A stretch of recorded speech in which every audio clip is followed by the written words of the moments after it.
Assalamualaikum warahmatullahi wabarakatuh. Apakah Al-Quran ini paksa?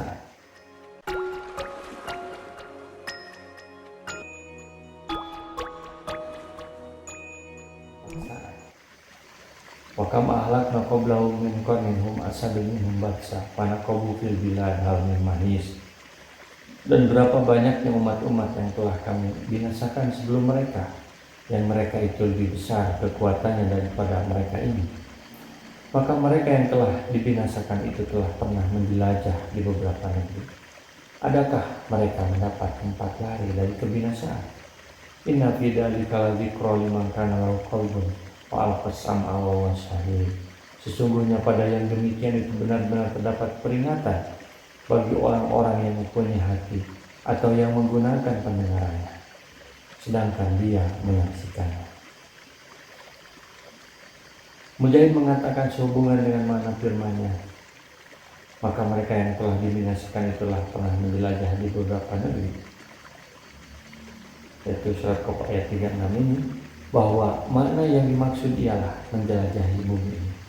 Qatadah mengatakan bahwa mereka berjalan menjelajahi beberapa negeri untuk mencari rezeki, barang dagangan dan mata pencaharian lebih banyak daripada apa yang telah dilakukan oleh kalian. Bagi orang yang punya hati, punya telinga dan mata, lalu mereka menggunakan potensi itu, maka ia mampu memahami bahwa bagi para pendakwah tidak ada kekuatan yang tidak bisa dikalahkan.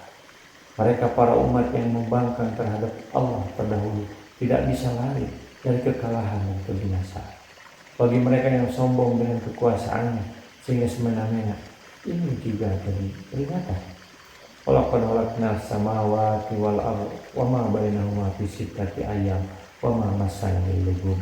Dan sesungguhnya telah kami ciptakan langit dan bumi dan apa yang ada antara keduanya dalam 6 masa, dan kami sedikit pun tidak ditimpa keletihan. Di dalam makna ayat ini tergantung pengertian yang menyatakan adanya hari kemudian, karena Tuhan yang mampu menciptakan langit dan bumi tanpa sedikit pun mengalami keletihan. Tentu mampu pula menghidupkan orang-orang yang telah mati di hari berbangkit nanti. Orang-orang Yahudi laknatullah menurut Qatadah telah mengatakan bahwa Allah menciptakan langit dan bumi dalam 6 hari. Kemudian dia beristirahat pada hari yang ketujuhnya. Hari itu adalah hari Sabtu, karena itu mereka menamakannya dengan hari istirahat atau hari libur. Maka Allah menurunkan ayat ini yang mendustakan perkataan mereka. Kesuksesan itu memerlukan energi, sehingga terkadang terasa letih dan lelah ketika tidak banyak orang yang menyambut usaha kita. Fasbir ala ma yaquluna wasabbih bihamdi rabbika qabla tulu'i syamsi wa qabla al-ghurub. Maka bersabarlah kamu terhadap apa yang mereka katakan dan bertasbihlah sambil memuji Tuhanmu sebelum terbit matahari dan sebelum terbenamnya. Wa minal laili fasabbihu wa adbar sujud. Dan bertasbihlah kamu kepadanya di malam hari dan setiap selesai salat. Kunci kesuksesan itu bernama sabar. Untuk memperkuat kesabaran, di antara caranya adalah salat, mensucikan Allah bahwa setiap yang terjadi pasti ada hikmahnya. Tersebutlah bahwa dahulu sebelum perjalanan Isra, salat yang diperlukan hanya 2 waktu, yaitu sebelum matahari terbit yang tepatnya jatuh pada waktu subuh sekarang, dan sebelum terbenamnya yang tepatnya jatuh pada waktu salat asar sekarang. Dan qiyamul lail atau salat malam pernah diwajibkan atas Nabi dan umatnya selama 1 tahun. Kemudian dimansuh hukum wajibnya bagi umatnya, sehingga tidak wajib lagi kecuali bagi Nabi. Dengan bertasbih dan berzikir juga salat, hati akan hidup, mata dan telinga akan mendengar, bukan semata mendengar suara fisik material, tapi juga suara yang terjadi pada hari kiamat. Fastami yauma yunadil munadi min makanin qarib. Dan dengarkanlah seruan pada hari penyeru atau malaikat menyeru dari tempat yang dekat. Qatadah mengatakan, Ka'bul Akhbar pernah mengatakan bahwa Allah memerintahkan kepada seorang malaikat untuk berseru dari atas kubah Baitul Maqdis. Hei tulang-tulang yang telah hancur dan sendi-sendi yang telah terputus-putus, sesungguhnya Allah telah memerintahkan kepada kalian untuk bangkit bergabung guna menjalani peradilan. Yauma yasmauna sayhata bil haq dzalika yaumul khuruj, yaitu pada hari mereka mendengar teriakan dengan sebenar-benarnya, itulah hari keluar dari kubur. Mereka mendengar tiupan sangkakala yang benar-benar terjadi, yang dahulunya mereka meragukan keberadaannya. Manusia pada hari itu keluar dari kuburnya.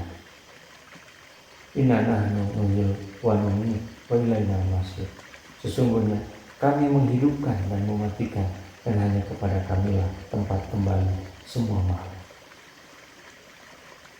Dialah yang memulai penciptaan, kemudian mengulanginya kembali, dan mengulangi penciptaan itu lebih mudah baginya, dan hanya kepadanya kembali semua makhluk.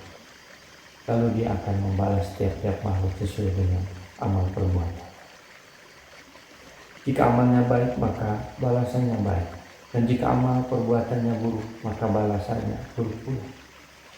Yauma tashaqqaqul ardu anhum sirra dzalika hasrun alaina yasir, yaitu pada hari bumi terbelah-belah menampakkan mereka, lalu mereka keluar dengan cepat. Demikian itu terjadi setelah Allah menurunkan hujan dari langit, yang karenanya semua tubuh makhluk bangun dari kuburnya masing-masing, seperti tumbuhnya bijian dari dalam tanah karena disirami air. Apabila semua jasad telah sempurna, maka Allah memerintahkan kepada malaikat Israfil untuk meniup sangkakala. Lalu ia meniup sangkakala yang di dalamnya telah disimpan semua roh pada tiap-tiap lubang yang ada di dalamnya. Manakala malaikat Israfil meniup sangkakala itu, maka keluarlah semua roh yang berhamburan di antara langit dan bumi. Lalu Allah berfirman, demi keagungan dan kemuliaanku, setiap roh benar-benar harus kembali ke tubuh yang pernah dihuninya. Maka kembalilah setiap roh kepada tubuhnya masing-masing dan merasuk ke dalamnya, seperti halnya racun yang menyebar pada tubuh manusia yang dipatuknya. Bumi pun terbelah mengeluarkan mereka, lalu mereka bangkit menuju tempat penghisaban dengan cepat dan bersegera menghadap kepada Allah Subhanahu wa Ta'ala. Nahnu a'lamu bima yaqulu ma anta alaihim bijabar, pada akhir Al-Quran mayyahu wa'in. Kami lebih mengetahui tentang apa yang mereka katakan, dan kamu sekali-kali bukanlah seorang pemaksa terhadap mereka. Maka beri peringatanlah dengan Al-Quran orang yang takut kepada ancamanku. Pengetahuan kami meliputi semua yang dikatakan oleh orang-orang musyrik terhadap dirimu, yang pendustaan mereka terhadapnya. Maka jangan sekali-kali hal itu membuatmu gelisah. Kamu bukanlah orang yang memaksa mereka untuk mengikuti petunjuk. Itu bukanlah tugasmu. Engkau bukanlah orang yang dapat memaksa mereka untuk beriman. Sesungguhnya engkau hanyalah juru penyampai. Sampaikanlah risalah Tuhanmu, karena sesungguhnya orang yang mau menerima peringatanku hanyalah orang-orang yang bertakwa kepada Allah dan takut kepada ancaman serta mengharapkan janji. Ingat roh, ingat kiamat dan akhirat. Itu peringatan, bukan paksaan. Maka mari kita bersama-sama menyampaikan Al-Quran sebagai tugas dari Allah Subhanahu wa Ta'ala. Semoga bermanfaat. Assalamualaikum warahmatullahi wabarakatuh.